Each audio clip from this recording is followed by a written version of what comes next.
নমস্কার বন্ধুরা, আমি ইন্দ্রাণী এটিটির পক্ষ থেকে চলে এসেছি আপনাদের নিয়ে সুন্দরবনের একটি গ্রামে। এবং এখানে আমরা ঘুরতে বেরিয়ে পড়েছি, গ্রামের বিভিন্ন দৃশ্য দেখতে বেরিয়েছি।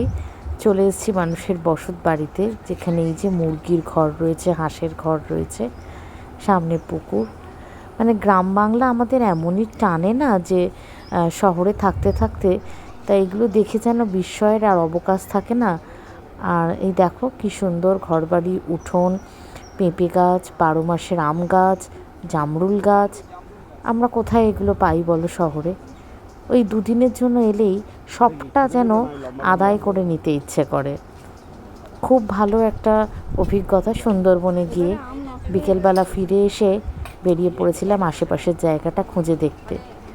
কত সমস্যা এদের, বর্ষার জল উঠে যায়, লবণাক্ত মাটি, এখানে চাষবাস সেভাবে খুব ভালোভাবে হয় না, বন্যার সময় খুবই সমস্যায় পড়তে হয়, বাঘের উৎপাত আছে, তবুও সবাই কত খুশি।